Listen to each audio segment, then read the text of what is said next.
New Year's Eve in our neighborhood was never loud. It wasn't the kind of place where fireworks cracked the sky open or people shouted in the street. The houses stood close together, quiet and patient, their windows glowing softly against the cold. Snow usually lay untouched on the sidewalks, absorbing sound, making everything feel distant and muted. Even the air felt slower on nights like that. Inside our house, the warmth gathered gently. You could smell dinner long before you entered the room. Bread warming in the oven, something simmering on the stove, a faint sweetness from dessert waiting on the counter. The heat from the radiators pressed softly against your legs, uneven and familiar, clicking quietly as the pipes expanded. The adults sat at the table, not stiff, not tense, just calm. Their voices stayed low, steady, blending with the soft hum of the house. A fork touched a plate. A glass was set down carefully. Someone laughed, but not too loudly. Nothing sharp, nothing sudden. The kids gathered in the living room. We always did. The carpet there was worn down from years of feet and knees and quiet sitting. When you pressed your palm into it, you could feel the flattened fibers, warm and rough in places, softer in others. The couch behind us smelled faintly of old fabric and laundry detergent. When you leaned back, it gave just enough to remind you it had been there a long time. The window faced the street. Outside, everything was dark and still. Parked cars sat dusted with frost. A street lamp flickered faintly, its light stretching across the snow in a thin, pale line. When you looked closely, you could see your reflection in the glass, layered faintly over the street, your face floating between inside and outside. Someone always brought a clock. Not a loud one, not something that beeped or chimed. Just a small digital screen, glowing softly in the dim room. Bright enough to see, dim enough not to draw attention. We sat close together, knees tucked in, shoulders nearly touching. And when the moment felt right, never announced, never explained, someone began to count. Backwards. 10. The word settled into the room and stayed there for a moment. It didn't rush away. It didn't echo. It simply existed. 9. The adults' voices lowered slightly at the table. Not stopped. Just adjusted. Like they were making room for the sound. I remember the way the air felt against my skin then. Warm, but not comforting. Like a held breath. Like the room itself was listening. 7. No one smiled. No one whispered jokes. We all stared forward, either at the window or at the clock, or at nothing at all. The light from the clock reflected faintly on the glass, hovering between our faces and the dark street outside. My reflection looked calm, focused, older than I felt. 5. I could hear the radiator ticking behind the wall. Slow, careful, like it knew not to interrupt. 4. My fingers pressed into the carpet without me noticing. I could feel the fibers bend and resist. I didn't move them. 3. At the table, a chair shifted slightly, just enough to make a sound. It stopped immediately. 2. My breathing had slowed. I wasn't nervous. Not exactly. I just felt attentive, like missing a word would matter. 1. 0. The silence afterward was different from the silence before. It wasn't empty. It felt complete. Then, quietly, the house resumed. Someone at the table cleared their throat. A plate scraped softly. A glass was lifted and set down again. The adults smiled, briefly, politely, as if acknowledging something that had gone correctly. No cheering. No celebration. Just continuation. That was how it always was. At the time, it felt normal. It took years to realize how careful we were being. The first time I noticed that something was wrong, it didn't feel like fear. It felt like distraction. Like a thought that slips in sideways while you're focused on something else. You don't stop what you're doing. You just register it, and then it stays. That year, I was sitting closer to the window than usual. The glass felt colder against my shoulder, even through my clothes.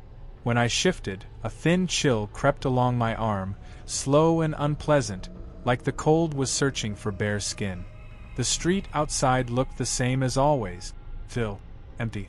Snow pressed flat by old footstep.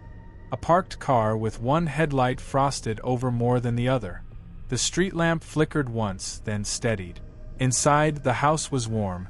Too warm, maybe. The air felt thick in my lungs, like I had to think about breathing instead of letting it happen on its own. I noticed the smell of dinner lingering longer than it should have.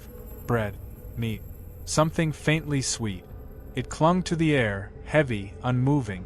Someone passed the clock to the kid beside me. The plastic casing was warm from their hands. The screen glowed softly, numbers steady and patient. "Ready?" someone whispered. I nodded, though no one was looking at me. 10.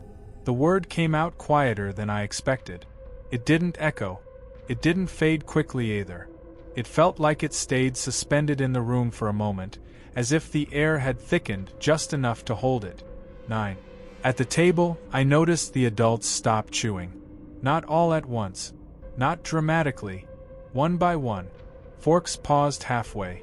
Cups hovered just above the table before being set down again, carefully, without a sound. I told myself it was coincidence. 7. The radiator clicked behind the wall. Once, then stopped. The silence afterward felt deliberate, like something had adjusted itself. I became aware of my body in a way I wasn't used to. The weight of my legs against the carpet. The tension in my shoulders. The way my jaw was clenched without me realizing it. 5. I glanced sideways at my cousin. His eyes were fixed on the clock. Not blinking. His lips moved slightly, silently forming the numbers a fraction of a second before they were spoken. 4. That was the moment I noticed the adults weren't watching us. They were watching the space behind us. Not staring. Not obviously. Just aware. 3. A faint draft brushed the back of my neck. Cold. Precise. It didn't come from the window. The glass was sealed. I could see the frost along its edges, undisturbed. 2. My heart picked up slightly. Not panic. Just alertness. Like the moment before you step off a curb. 1. 0. The silence landed again. But this time, it felt heavier. I waited for the usual signs of release. A breath. A laugh. A movement. Instead, there was a pause. Only a few seconds, but long enough for me to notice that the clock screen had dimmed on its own. No one touched it. After that, everything continued as normal. Someone at the table stood up and carried plates to the sink. Water ran softly. A cupboard opened and closed. Conversation resumed, cautious at first, then smoother. No one mentioned the pause. No one mentioned the cold draft. No one commented on how quiet the house had become. Later that night, in bed, I lay awake longer than usual. The house made its normal sounds. Pipes shifting. Wood settling. A door closing somewhere down the hall. But beneath it all, I had the persistent feeling that something had been counted. Not time. Something else. And for the first time, the thought came to me fully formed and unwelcome. What if the countdown isn't for us? I turned onto my side, pulled the blanket tighter around my shoulders, and told myself it was just a habit. Just a strange family tradition that meant nothing. Still, I listened carefully, to make sure the house stayed quiet. 3 repetition and pattern, expanded, 5 to 6 minutes. The next time it happened, I was ready for it. Not in a brave way. Not with a plan. I was ready in the sense that a part of me was already waiting. That year, I noticed the preparations earlier. Days before the holiday, the house began to change in small ways. Furniture was moved a few inches closer to the walls. Decorations appeared, but fewer than before. Lights stayed dimmer.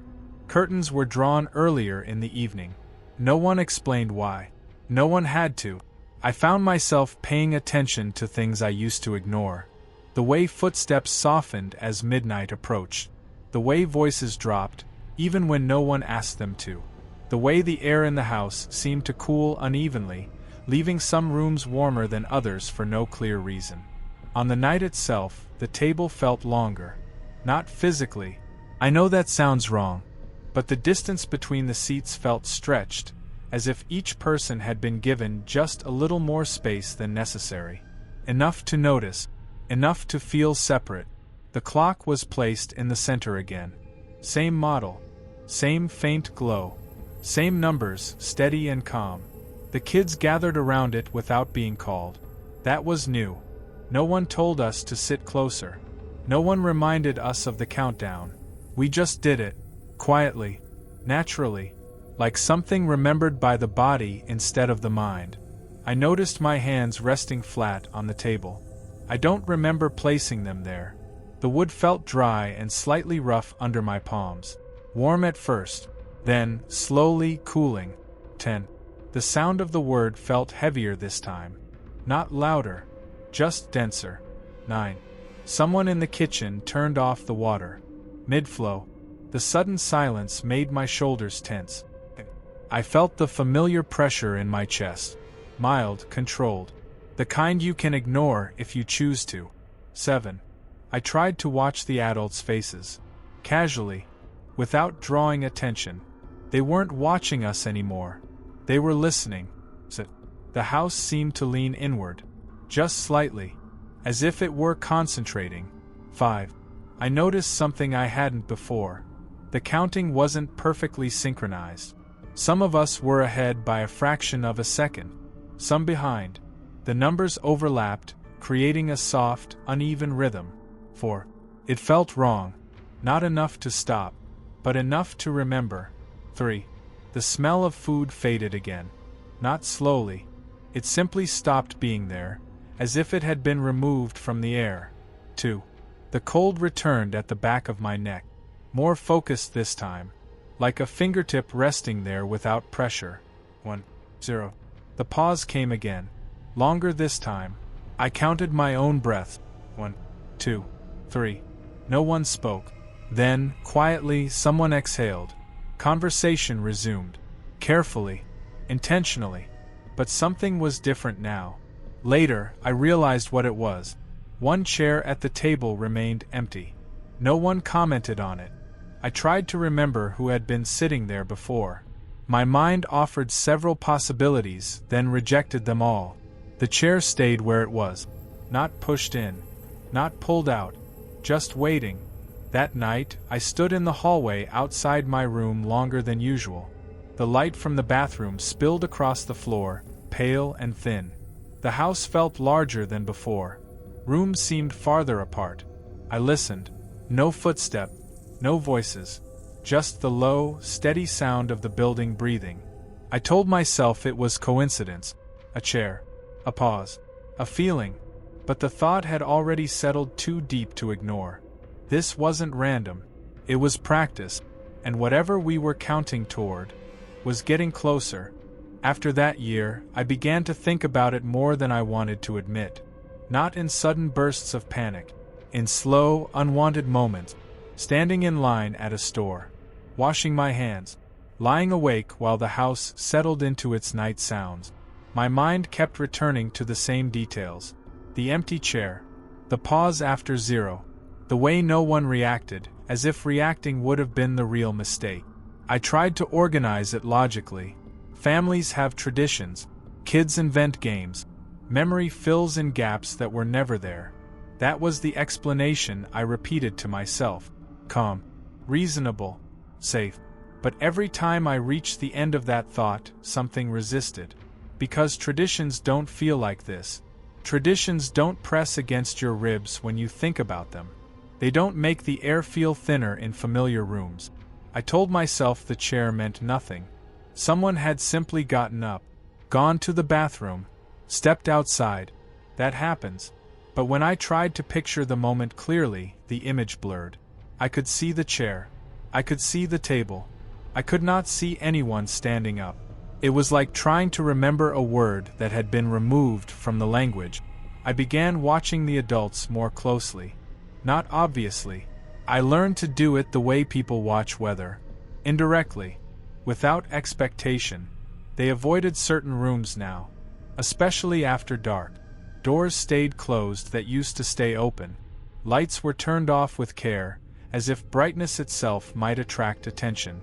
Once, I asked my mother if we were expecting more guests for New Year's. She paused longer than necessary. Then she smiled. "No," she said. "Just us." Her voice was steady, practiced, but her hand tightened around the edge of the counter. I started counting things without realizing it. Steps between rooms. Seconds it took for the lights to warm up. The gap between numbers when we practiced the countdown earlier in the evening. Practice. That word bothered me. Why practice something that only happens once? At night, I tried to remember past years. Really remember. Not just the version I had accepted. Faces blurred. Names slipped away. I knew there had been more people before. Cousins. Neighbors. Friends of friends. I could remember their laughter. Their voices. But when I tried to place them in the present, my mind stopped short. Like hitting a closed door. I wondered if I had misunderstood the rule. Maybe the counting wasn't for midnight. Maybe it wasn't for the new year at all. That idea followed me for days. I tested it quietly. Counted backward in my head at random times. 10 to 0 while brushing my teeth. While walking to school. While lying in bed. Nothing happened. That should have comforted me. Instead, it made things worse. Because it meant the counting only mattered under very specific conditions. The house. The table. The hour. I began to dread the calm before midnight. Not the moment itself, but the time leading up to it. The way everything slowed. The way even laughter seemed measured. I thought about telling someone. Not asking. Telling. But every time I imagined opening my mouth, I felt a quiet resistance. Not fear. Something gentler. Like a reminder. Don't disturb it. I couldn't explain why that thought felt so certain. By the time the next new year approached, I had convinced myself of one thing. Whatever was happening didn't want attention. And worse, it didn't need belief. That year, I decided not to sit at the table. It wasn't a rebellion. It wasn't fear. It felt practical. I told myself I had outgrown it. That the countdown was for kids. That standing nearby would be enough. Close, but not part of it. No one objected. That should have stopped me. Instead, it felt like permission. The table was set the same way as always. Same plates. Same glasses. Same careful spacing. The clock waited in the center, quiet and patient. I stood in the doorway between the dining room and the hall. Close enough to hear the counting. Far enough to feel separate. The hallway was cooler. The floor beneath my feet felt harder than the carpet under the table. I liked that. It felt solid. The lights dimmed. Not suddenly. Gradually. The kids gathered again. Younger ones now. Smaller voices. The rhythm familiar. 10.